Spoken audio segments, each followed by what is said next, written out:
Okay, so as we start the video today, little kudos to Danny Moody, who is the only one that mentioned to me that I titled my video last week Ezekiel 40 instead of Exodus 40.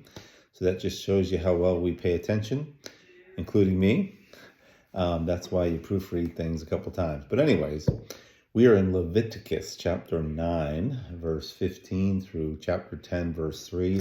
How do we get all the way into Leviticus chapter 9? Well, these last three sessions in our curriculum are in Leviticus, and it's just a natural progression because Leviticus just continues the account of Israel on their journey to the promised land and their organization. So you've got them organized through the law in the book of Exodus, but as the laws continue, they go from governing more sin actions type of thing and governing them, establishing them as a nation, to now focusing on their worship, specifically the sacrificial system and the priesthood. So as the law clearly identifies sin, Leviticus now is going to instruct them on how to be accepted by God despite their sin. And that is through the obedience to the sacrificial system from the heart, but obedience and, of course, the priesthood, which would represent them, would be their go-between. We, of course, have the ultimate priest who no longer has to do what the priest did all the time, because Jesus, as Hebrews teaches us, sanctified us forever, perfected us forever, once for all. Anyways, look at the name of the book, and what do you see in Leviticus? You see the name Levi, because that is what Leviticus is. It's pertaining to the Levites. Literally, that's what the word means. Major theme of this book is holiness.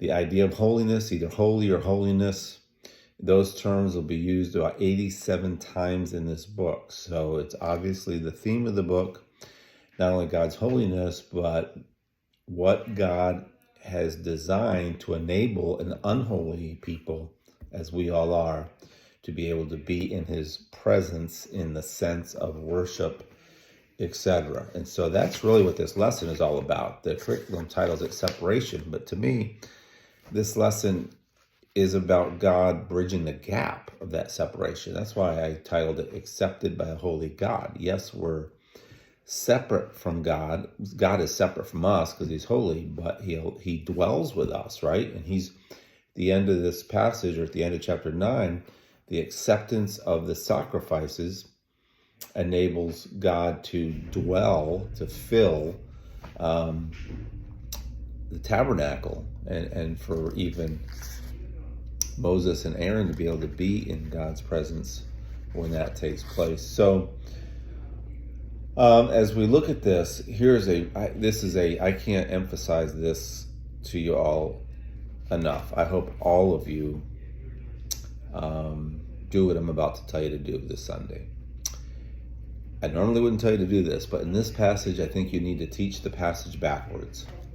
Because if you get bogged down the first part of the lesson just explaining the different sacrifices, not only are people going to be a little bit, maybe get bored of that, but you're going to get to the meat of the passage, the meat of the lesson, and not have time. Because you're going to get to the fire coming down and consuming the sacrifice that Aaron has made for the people, and then Nadab and Abihu and the strange fire and all of that. And I've got a lot of good discussion questions and good thoughts for you there.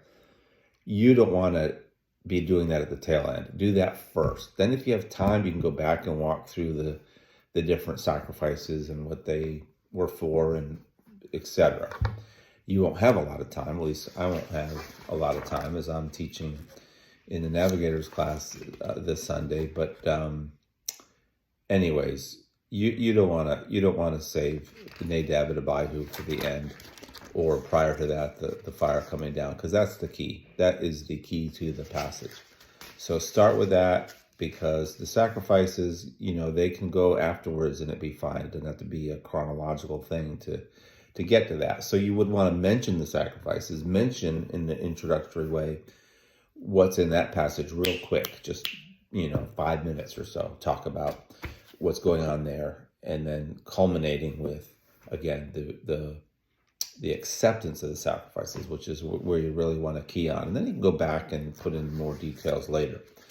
But having said that, as part of that introduction, which would make it more than 5 minutes, but I would go to Leviticus 8, 1 through 10, and read that, and maybe verse 30, where you see Aaron officially being consecrated by Moses as the high priest and his sons as priests.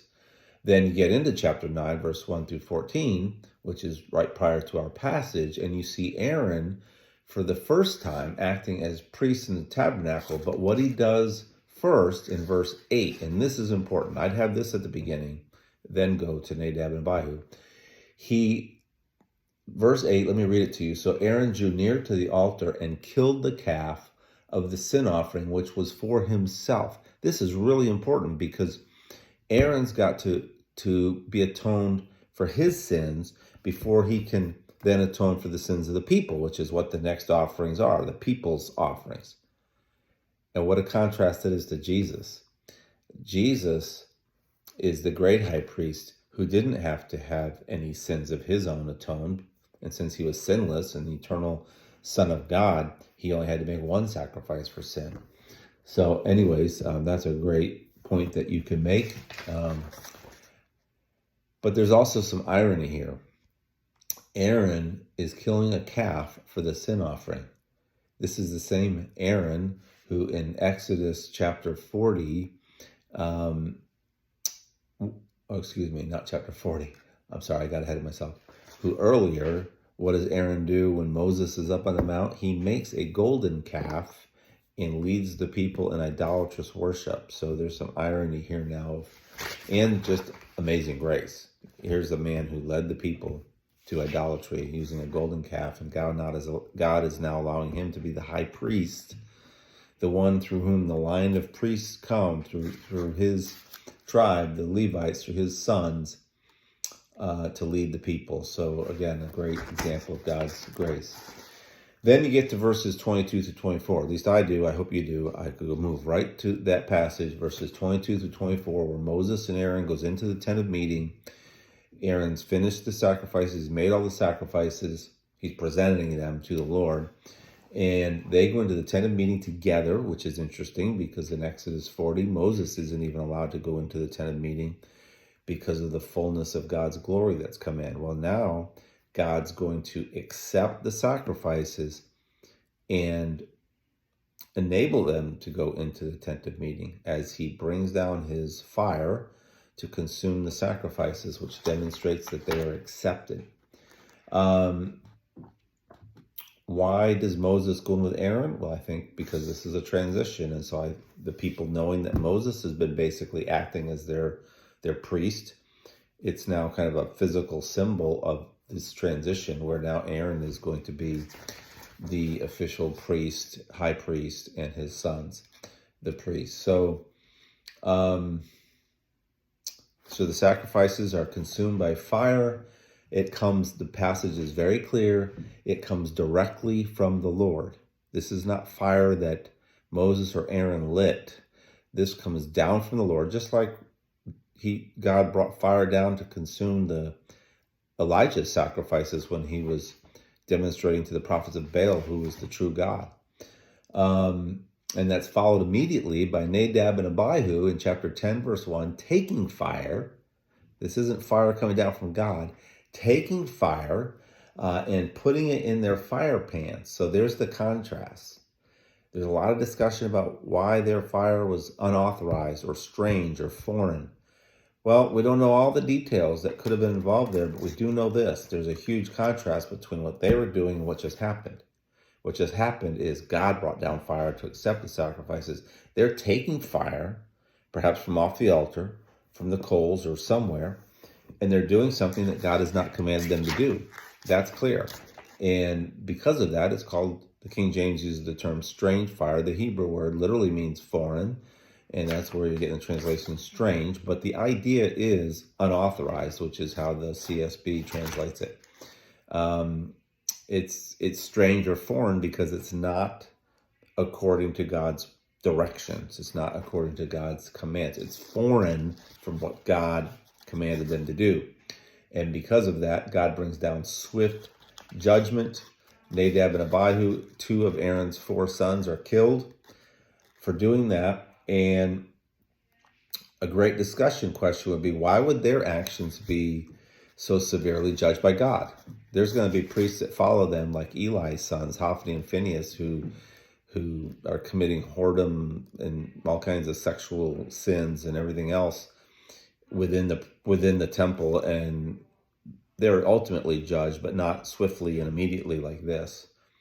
So a question I would ask the class, and I plan to ask the class, so if Adam or Tim or you're in the class, you can't answer this question because I'm giving you the answer, or will, does this remind you of a similar reaction by God or actions to two people in the New Testament? And of course, the answer is Ananias and Sapphira. Is there a parallel? I believe so. Ananias and Sapphira were doing the same thing I think Nadab and Abihu were doing. They were trying to do something to be seen of men, to have self-glory. Think of this. Nadab and Abihu sees the fire come down, sees the people worship and fall on their faces. And even though this was all the glory of God, certainly Moses and Aaron in their positions, there's an exaltedness, not in a self way, but God is exalting them as priests. And I think Nadab and Abihu thought, we want that kind of reaction. So they do this, I believe. This is my opinion, my theory on what all was going on in their minds. But they're certainly trying to bring glory to themselves. Anytime we do anything that's not according to God's directives, we're being self-motivated. Ananias and Sapphira were giving and lying about how much they were giving to be seen of men. And both of these incidences are at the very beginning of special times of God's dealings with God's people. So you've got the institution of the sacrificial system, and right away, these two sons of Aaron corrupting it. And you got Ananias and Sapphira at the very beginning of the church age, being hypocritical and trying to basically, God is nipping in the bud these acts of carnality, these acts of sin, to prevent God's people from just getting off to such a horrendous start. So just like even today, sometimes you have to bring swift discipline to set a tone, to set a message. And I think that's exactly what God is doing in both of these situations. And in chapter 10, verse 3, God's commentary on what he just did to Nadab and Abihu is, I will be treated as holy. In other words, however you want to understand what is meant by that term that they offered strange fire, they were not treating God as holy. They were not worshiping God as a holy God as they did these things. And 1 Peter 1, verses 14 through 16 says, but as he who has called you is holy, so be holy in all your conduct, since it is written, you shall be holy, for I am holy. So I want to end with these discussion questions. I'm not going to comment on them. You guys chew on this and think about this, and you ladies that are teaching, what effect should this incident and God's holiness have on us both personally and how we worship? And then as a follow-up question, let them talk, let them discuss that. And then as a follow-up question, can you think of anything churches do today that might be considered strange fire? So that could bring some really interesting discussion. Hope you have a great class, and we will see you on Sunday.